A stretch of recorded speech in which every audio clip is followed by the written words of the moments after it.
السلام علیکم ورحمۃ اللہ وبرکاتہ۔ وعلیکم السلام ورحمۃ اللہ وعلیکم وبرکاتہ۔ السلام۔ کچھ پوچھ لیا جائے؟ عمر بھائی نئے جڑے ہیں کیا؟ ابھی 2-3 کلاس ہو گئے۔ اچھا 2-3 کلاس ہوگا، ماشاء اللہ۔ اور پٹھان آفریدی خان؟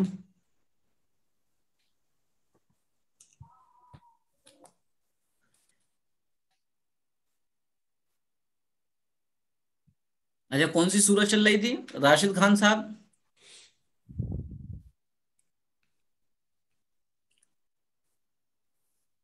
اچھا تعلیم بھائی بتائیں۔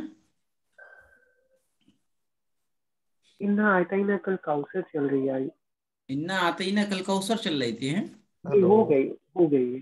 اچھا ہو گئی۔ آج ہم سورۃ اللحب لیتے ہیں۔ ہیلو جی۔ سورۃ اللحب، سورہ لحب قرآن کریم کی ایک سورت ہے 30ویں پارے میں، اور اس کے اندر 5 آیتیں ہیں، اور اس کے 3 نام ہیں۔ سورۃ اللحب بھی ہے، سورہ مسد بھی ہے، اور اس کو سورہ تبت یدا بھی کہتے ہیں۔ اس میں 5 آیتیں ہیں اور ایک رکوع ہے۔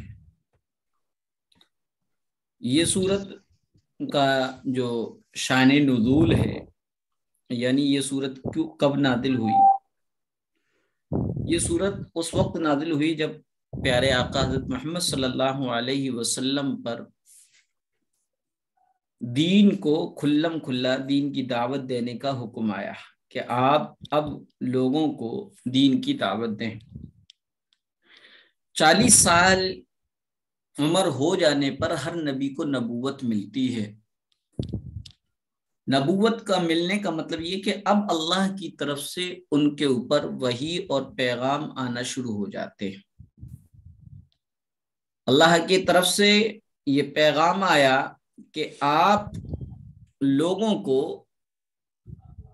بت پرستی اور شرک سے ڈرائیے اور اللہ کی طرف بلائیے۔ تو عرب معاشرے میں کسی کو کوئی اہم بات کی خبر دینا ہوتی تو وہ اونچی جگہ پہ چڑھ جاتے۔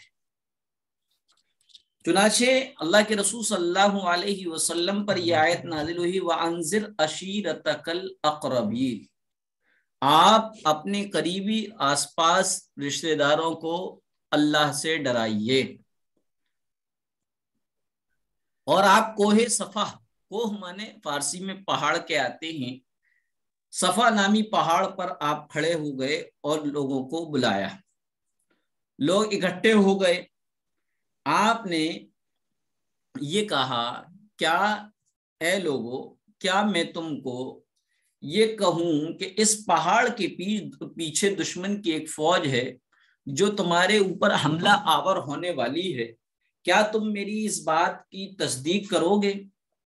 تو مجمع نے یک زبان ہو کر کہا کیوں نہیں، ہم آپ کی بات کا اعتبار کریں گے، کیونکہ ہم نے آپ کو ہمیشہ ہر معاملے میں سچا پایا ہے، اور سچائی نہیں بلکہ آپ کا سچائی کی وجہ سے آپ کا نام ہی صادق پڑ گیا، امین پڑ گیا۔ آپ صادق ہیں، سچ بولتے ہیں، آپ امین ہیں، امانت داری اختیار کرتے ہیں، امانتوں کو ادا کرتے ہیں، لہذا آپ جو کہیں گے ہم اس کو مانیں گے۔ تو اللہ کے رسول صلی اللہ علیہ وسلم نے یہ کہا تو پھر تم ایک اللہ کو مانو، قولوا لا الہ الا اللہ، لا الہ الا اللہ کلمہ پڑھ لو تم کامیاب ہو جاؤ گے، اور جو لا الہ الا اللہ نہیں پڑھے گا، یعنی ایمان ایک اللہ کی ذات پر ایمان نہیں لائے گا، ایک اللہ کو معبود نہیں مانے گا، تو وہ نقصان میں ہے، دنیا میں بھی اور آخرت میں بھی۔ دوزخ کی آگ اس کا ویلکم کرے گی، وہ دوزخ اس کا ہمیشہ کا ٹھکانہ ہوگا۔ یہ سننا تھا کہ آپ کا چچا ابو لہب، جو آپ کا بالکل حقیقی چچا تھا، اس نے کہا تبا لک لہذا جمعتنا یا محمد۔ اس عربی کے معنی یہ ہے کیا اے محمد تمہارا بیڑا غرق ہو، ستیہ ناس ہو، نعوذ باللہ، کیا تم نے ہمیں اسی لیے یہاں پر جمع کیا تھا؟ اور نہ صرف اس نے یہ کیا بلکہ آپ کے اوپر پتھر بھی مارے۔ اللہ کے رسول صلی اللہ علیہ وسلم کو تو چونکہ اس نے گالی دی تھی اور ہلاکت اور بربادی کی دعا کی تھی، تو اس موقع پر اللہ تبارک و تعالی نے اس آیت کا اس سورت کا نزول فرمایا ہے۔ تو یہ سورت جس واقعے کے تحت نازل ہوتی ہے وہ واقعہ اس سورت کا شان نزول ہوتا ہے۔ تو اس کا شان نزول یہ ہے، ترتیب کے اعتبار سے، نزولی ترتیب کے اعتبار سے تبت یدا کی سورت 6 نمبر کی سورت ہے، 6 نمبر، اور قرآنی ترتیب کے اعتبار سے چونکہ پورے قرآن کریم میں 114 سورتیں ہیں، اس میں سے یہ 111ویں نمبر کی سورت ہے، اور یہ مکی سورت ہے، اس میں 5 آیتیں ہیں۔ اس کی فضیلت اور خواص کے بارے میں، اس کی فضیلت کیا ہے؟ اس کو جو کوئی پڑھے گا، تلاوت کرے گا، تو اللہ تبارک و تعالی اس کا ابو لہب کے ساتھ اس کا حشر نہیں فرمائیں گے، بلکہ اس کو دشمنوں کے شر سے بھی محفوظ فرمائیں گے۔ یہ اس سورت کی فضیلت ہے۔ اس سورت میں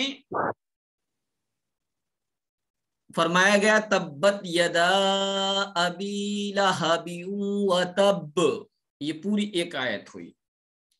تبت یدا ابی لہب، ابو لہب کے دونوں ہاتھ ٹوٹ گئے، ٹوٹ جائیں، تب، اور وہ ہلاک ہو گیا۔ تبت یدا ابی لہب، ابو لہب کے دونوں ہاتھ ٹوٹ جائیں اور وہ ہلاک و برباد بھی ہو گیا۔ ما اغنا عنہ مالہ وما کسب، یہ دوسری آیت ہے، اس کو لوگ غلطی سے یہ پڑھ دیتے ما اغنا عنہ مالہ پڑھ دیتے، مالہ نہیں پڑھنا ہے، ما اغنا عنہ مالہ وما کسب، اس کا مال جو کچھ اس نے کمایا تھا وہ اس کے کچھ کام نہ آیا، نہ دنیا میں کام آیا اور نہ ہی آخرت میں عذاب نار اور دوزخ سے کچھ کام آئے گا۔ اس کا عہدہ، مرتبہ، شہرت، عزت، دولت اللہ کے مقابلے میں کچھ کام نہیں آئیں گے۔ پھر فرمایا سیصلی نارا ذات لہب، یہ تیسری آیت، وہ عنقریب شعلے سے بھڑکی ہوئی آگ میں داخل ہوگا، شعلے اور انگاروں والی آگ میں داخل ہوگا، مراد دوزخ کی آگ ہے۔ وَامْرَأَتُهُ حَمَّالَةَ الْحَطَبِ، اور اس کی بیوی لکڑیوں کا گٹھر اٹھانے والی۔ تاریخ میں آتا ہے، تفسیر میں ہے کہ ابو لہب کی بیوی، اس کا نام ام جمیل تھا، یہ بھی اپنے شوہر کے ساتھ ساتھ نبی پاک صلی اللہ علیہ وسلم کو تکلیف اور ایذا دینے میں کوئی کسر نہیں چھوڑتی تھی، بلکہ اس کی یہ عادت تھی کہ پیارے آقا حضرت محمد مصطفیٰ صلی اللہ علیہ وسلم کے راستے میں کانٹے ڈال دینا، آپ کو تکلیف دینا، ایذا دینا۔ اس کے بارے میں بھی اللہ نے فرمایا وَامْرَأَتُهُ حَمَّالَةَ الْحَطَبِ، اور اس کی بیوی یعنی ابو لہب کی بیوی جس کا نام ام جمیل تھا، نام تفسیر میں ہے، آیت میں وَامْرَأَتُهُ اور اس کی بیوی اشارہ دیا ہے، اور اس کی بیوی حمالۃ الحطب، اس کی دنیاوی حالت کو بتایا، وہ اپنے لکڑی کا گٹھر اپنے سر پہ اٹھائے ہوئے، یہ اس کے دنیاوی وصف بتایا۔ فی جیدہا حبل من مسد، اس کی گردن میں مونج کی بٹی ہوئی رسی ہے۔ مونج کی بٹی ہوئی رسی یعنی کہ جو رسی ہوتی ہے ہمارے یہاں کھجور کی چھال وغیرہ سے بنائی جاتی ہے، اسے مونج کہتے ہیں، مونج کی بٹی ہوئی رسی اس کے گلے میں ہے۔ اس کا مطلب یہ ہوا کہ یا تو اس کی موت کو بتایا گیا کہ اس کی موت اس طریقے سے ہوگی، اور واقعی ایسے ہی ہوئی کہ وہ جنگل سے لکڑی کا گٹھا اٹھا کر اپنے سر پہ لے کر آ رہی تھی، اور وہ گاؤں کی عورتیں چونکہ جو سر پہ بوجھ ہوتا ہے اس بوجھ کے ساتھ گردن پہ یوں اس طریقے سے باندھ لیتی. وہ لکڑی کا گٹھر پیچھے جب گرا تو وہ جو رسی تھی اس کے گردن میں پھنس گئی اور دم گھٹنے کی وجہ سے اس کی ڈیتھ ہو گئی، وہ مر گئی. حمالۃ الحطب فی جیدہا حبل من مسد. اس کی کیفیت علماء نے لکھا یا تو دوزخ میں بھی اس کو یہی سزا دی جائے گی. بہرحال یہ صورت تھی جس میں اللہ کے رسول صلی اللہ علیہ وسلم کے چچا ابو لہب کے بد دعا کا جواب تھا، اور اللہ نے اپنے محبوب کی طرف سے جواب دیا کہ ابو لہب ہمارے پیارے پیغمبر کو، ہمارے پیارے نبی کو، امام الانبیاء کو بد دعا کیا دیتا ہے، اس کی بد دعا قبول نہیں ہوئی. لیکن ہم بتاتے ہیں، ہم جواب دیتے ہیں کہ تبت یدا ابی لہب و تب ابو لہب برباد ہو گیا، اس کے دونوں ہاتھ ٹوٹ گئے اور وہ برباد ہو گیا. تو یہ تھی سورۃ اللہب. اس سورۃ اللہب کی آپ کے سامنے تفسیر بھی آ گئی، شائع نزول بھی آ گیا اور ترجمہ بھی آ گیا. اب ہم چلتے ہیں دعا و سنت میں. دعا و سنت میں آپ کو میں نے بتایا تھا کہ نبی پاک صلی اللہ علیہ وسلم سوتے تھے تو کس طریقے سے، یعنی کتنی سنتیں تھیں. 11 سنتیں ایسی تھیں جس کو نبی پاک صلی اللہ علیہ وسلم سوتے وقت اس کو اپناتے تھے. آج سو کر اٹھنے کی دعا آپ کو بتاتے ہیں. سو کر اٹھنے کی دعا یہ ہم نے بتا دی تھی، سو کر اٹھنے کی دعا بتا دی تھی. تو سو کر جی. اٹھنے کی جی سنت ایک بار اور بتا دیجیے. جی ایک بار اور بتا دیجیے. اچھا، سو کر اٹھنے کی دعا تھی. حضرت حذیفہ رضی اللہ تعالیٰ عنہ فرماتے ہیں کہ رسول اللہ صلی اللہ علیہ وسلم جب نیند سے بیدار ہوتے تو یہ دعا پڑھتے: الحمدللہ الذی احیانا بعدما اماتنا والیہ النشور. اس کے معنی تمام تعریف اللہ کے لیے جس نے ہمیں موت دینے کے بعد زندگی دی اور اسی کی طرف سب کو جانا ہے. سو کر اٹھنے کی سنتیں آئی تھیں کہ 3 سنتیں ہیں کہ نیند سے اٹھتے ہی دونوں ہاتھوں سے چہرہ اور آنکھوں کو ملنا ہے، کیونکہ پیارے آقا حضرت محمد مصطفیٰ صلی اللہ علیہ وسلم جب نیند سے بیدار ہوتے تو اپنے چہرے پر ہاتھوں سے ملتے اور آنکھیں بھی ملتے. اس کا فائدہ یہ سنت تو ہے ہی دنیاوی فائدہ یہ ہے کہ نیند کی خماری اور جو سستی ہوتی ہے، لیزی پنا ہوتا ہے، وہ دور ہو جاتا ہے. سو کر اٹھنے کی دعا دوسری سنت. تیسری سنت تھی مسواک کرنا. یہ میں نے آپ کو بتائی تھی، مسواک کرنا.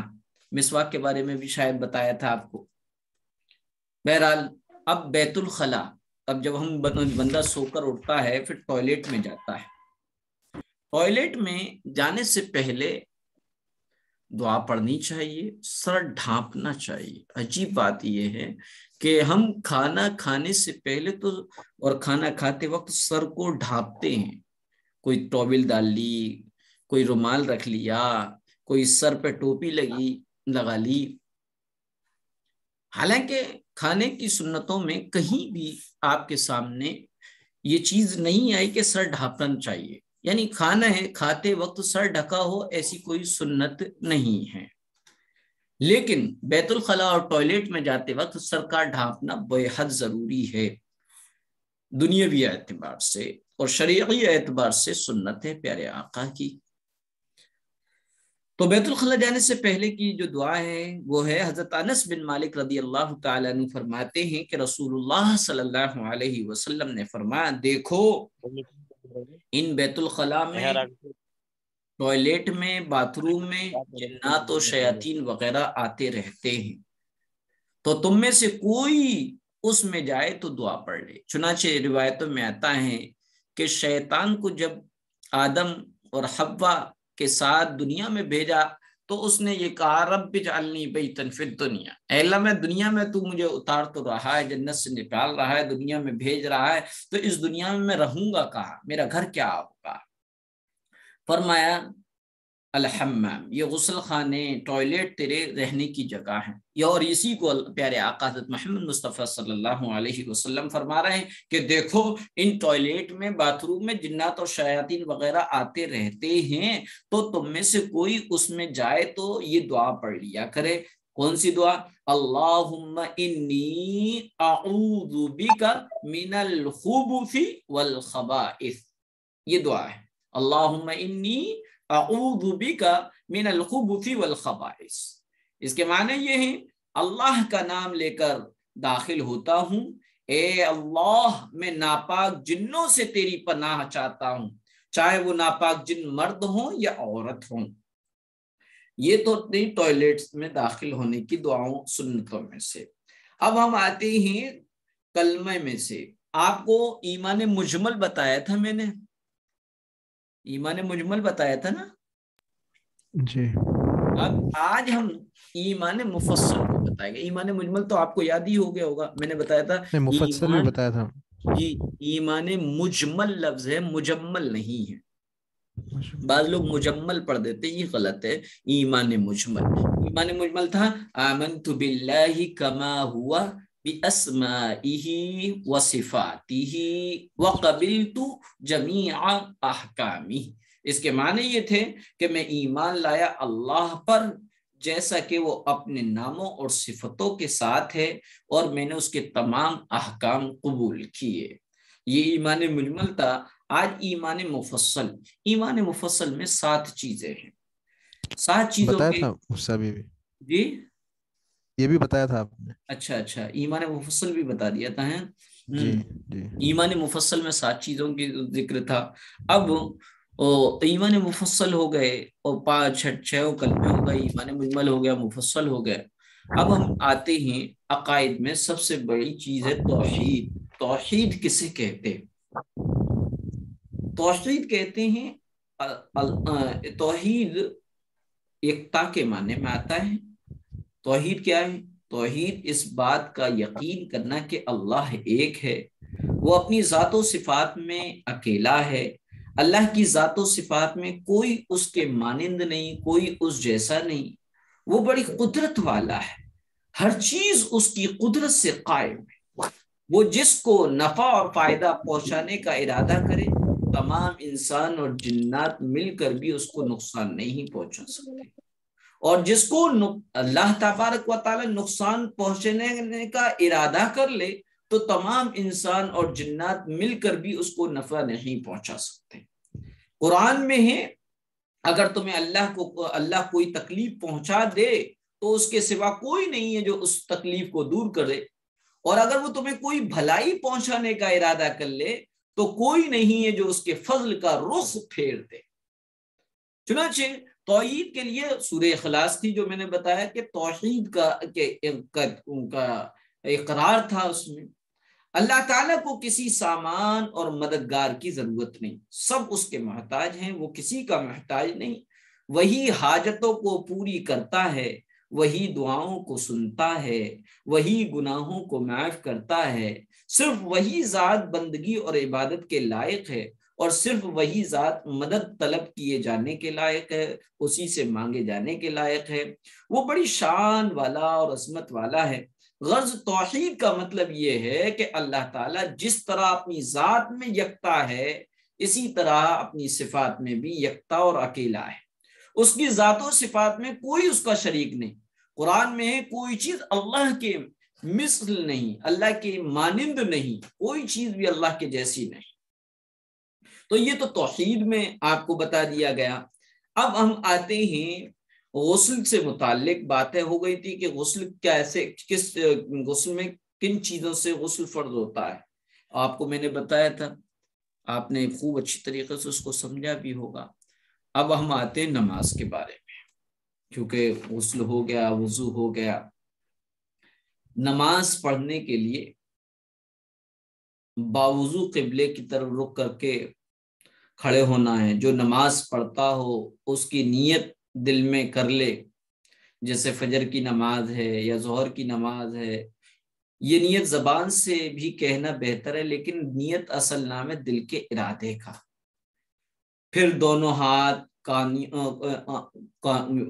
کی لو تک اٹھانا ہے. اور دیکھیے ہتھیلی اور انگلیاں جو ہیں بالکل قبلے کی طرف ہونا چاہیے. بعض لوگ یوں کر لیتے ہیں، یوں بھی غلط. بعض لوگ یوں کر لیتے ہیں، یوں بھی کر لیتے ہیں، یوں کر لیتے ہیں، یوں کر لیتے ہیں، یوں کر لیتے ہیں، یوں. بالکل یہ ہونا چاہیے.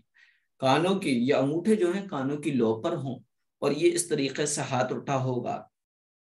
ہاتھ اٹھائیں گے اور تکبیر تحریمہ اللہ اکبر کہہ کر اپنے ناف کے نیچے باندھ لیں گے. کس طریقے سے؟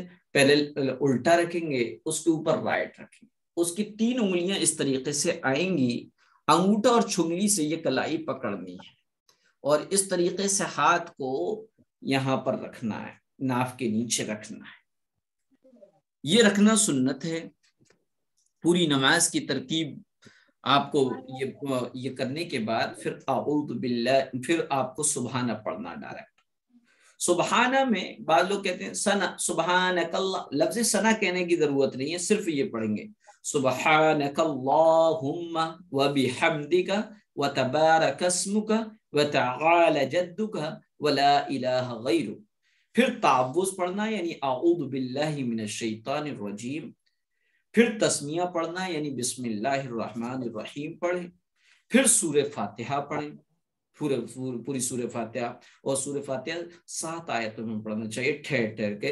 آپ کا نماز میں دل لگے گا. الحمدللہ رب العالمین الرحمن الرحیم مالک یوم الدین ایاک نعبد و ایاک نستعین اهدنا الصراط المستقیم صراط الذین انعمت علیہم غیر المغضوب علیہم ولا الضالین. سورہ فاتحہ پڑھنے کے بعد آہستہ سے آمین کہیں. پھر بسم اللہ الرحمن الرحیم پڑھیں.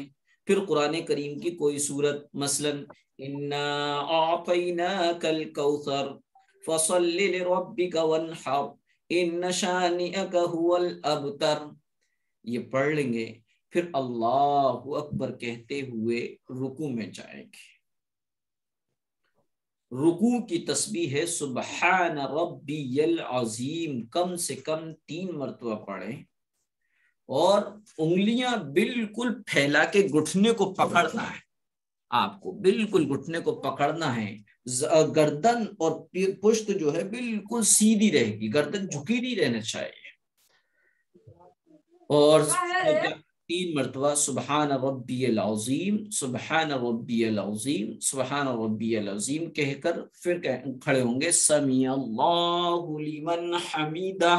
اگر آپ نماز اکیلے پڑھ رہے ہیں تو سمیع اللہ لمن حمیدہ اور ربنا لک الحمد دونوں کہیں گے. اور اگر امام کے پیچھے پڑھ رہے ہیں تو صرف ربنا لک الحمد کہیں گے.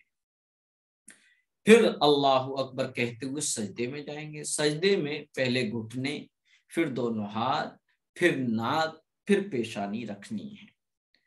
اور یہ کوہنیاں زمین سے اٹھی ہونا چاہیے. یہ پہلو سے، یہ والے بازو جو ہے پہلو سے بالکل علیحدہ ہونا چاہیے. اور سجدے میں جو ہاتھ ہیں وہ ہاتھوں کے انگوٹھے ناک کے نتنوں کے بالکل برابر میں ہوں گے، لیول میں ہوں گے. اس طریقے سے رکھیں. اور 3 مرتبہ سبحان ربی العالی، سبحان ربی العالی، سبحان ربی العالی کہیں گے. پھر اللہ اکبر کہتے ہوئے اطمینان سے بیٹھ جائیں گے. پھر دوسرے سجدے میں جائیں گے اللہ اکبر، اور اس میں 3 مرتبہ سبحان ربی العالی، سبحان ربی العالی، سبحان ربی العالی کہیں گے. سجدے سے اٹھیں گے، پہلے پیشانی، پھر ناک، پھر ہاتھ، پھر دونوں گھٹنے. اٹھ کے سیدھے کھڑے ہو جائیں گے دوسری رکعت کے لیے. پھر دوسری رکعت میں بسم اللہ پڑھ کر سورہ فاتحہ پڑھیں گے، اور پھر بسم اللہ پڑھ کر کوئی سورت ملائیں گے. مثلا قل هو اللہ احد اللہ الصمد لم یلد ولم یولد ولم یکن له کفوا احد. پھر رکوع میں جائیں گے، سجدہ کریں گے. پھر دوسرے سجدے کے بعد اطمینان سے بیٹھ جائیں گے. لیفٹ پاؤں جو ہوگا وہ بچھا ہوا ہوگا, رائٹ پاؤں کھڑا ہوگا اس طریقے سے, اور التحیات پڑھنا شروع کریں گے. التحیات للہ والصلوات والطیبات السلام علیک ایہا النبی ورحمۃ اللہ وبرکاتہ. اشہدو پر جب پہنچیں گے, اشہدو اللہ پر جب پہنچیں گے, اشہدو پر پہنچیں تو بیچ کی انگلی اور انگوٹھے سے حلقہ بنا لیں گے.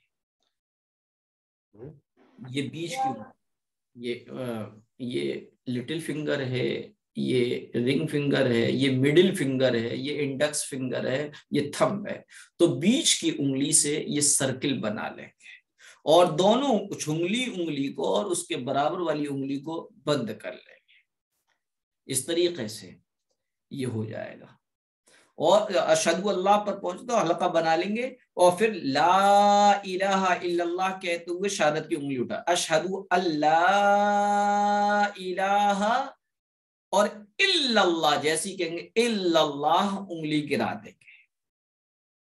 اور یہ نماز کی حالت آخری نماز تک ایسی برقرار رہے گا. بعض لوگ یوں کر لیتے بعد میں نہیں, آخر تک سنت یہ کہ یہی حالت رہے گی. پھر درود شریف پڑھیں, اللہم صلی علی محمد وعلی آل محمد کما صلیت علی ابراہیم وعلی آل ابراہیم انک حمید مجید. پھر اللہم بارک علی محمد کما بارکت علی ابراہیم وعلی آل ابراہیم انک حمید مجید. پھر دعائے معصورہ یعنی اللہم انی ظلمت نفسی, یاد ہو تو پڑھ لے, نہ ہو تو کوئی بات نہیں. اللہم انی ظلمت نفسی ظلما کثیرا ولا یغفر الذنوب الا انت فاغفر لی مغفرۃ من عندک ورحمنی انک انت الغفور الرحیم. یا ربنا آتنا فی الدنیا حسنہ وفی الآخرۃ حسنہ وقنا عذاب النار. پھر السلام علیکم ورحمۃ اللہ, یہ نگاہ جو ہو کندھے پر ہونا چاہیے. جس وقت ہم پڑھ رہے ہیں اس وقت ہماری نگاہ گود میں ہوگی, اور جب سلام پھیریں گے تو کندھے پہ, شولڈر پہ ہوگی. پھر اسی طریقے سے بائیں طرف, پہلے دائیں طرف پھر بائیں طرف, السلام علیکم ورحمۃ اللہ, اس طریقے سے. تو یہ ایک دو رکعت پوری ہو گئی.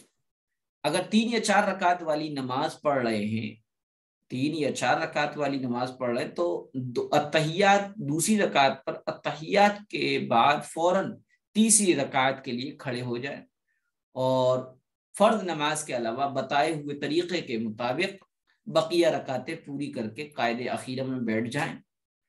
فرض نماز کی تیسری اور چوتھی رکعت میں صرف سورہ فاتحہ پڑھیں اور کوئی سورت نہ پڑھیں, اور التحیات درود شریف اور دعائے معصورہ پڑھنے کے بعد سلام پھیر کر نماز مکمل کر لیں. اب یہ سمجھنا ہے آپ کو کہ نماز سے پہلے 7 چیزوں کا ہونا ضروری ہے.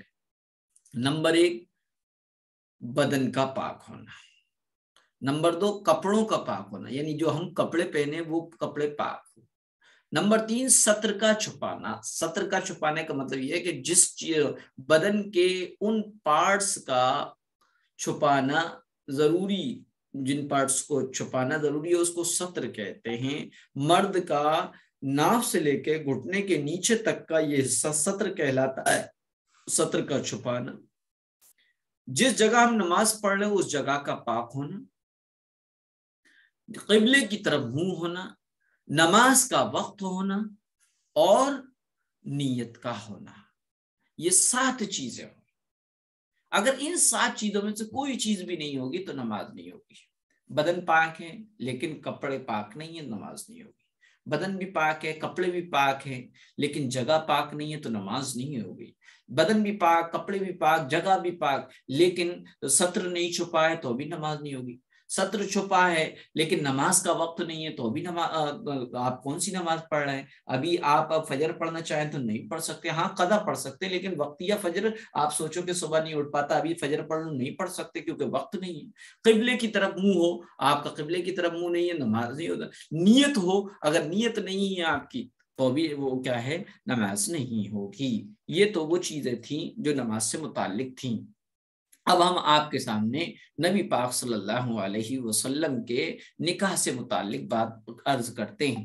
ہمارے نبی کا نکاح, جب ہمارے نبی بہت سا نفع کما کر ملک شام کے سفر سے لوٹے, پائی پائی کا حساب دے دیا, بی بی خدیجہ رضی اللہ تعالیٰ عنہ نیک تھیں، آپ کی اچھائیاں دیکھ کر بہت خوش ہوئی اور پورے اس طریقے سے آپ کو نکاح کا پیغام دیا گیا۔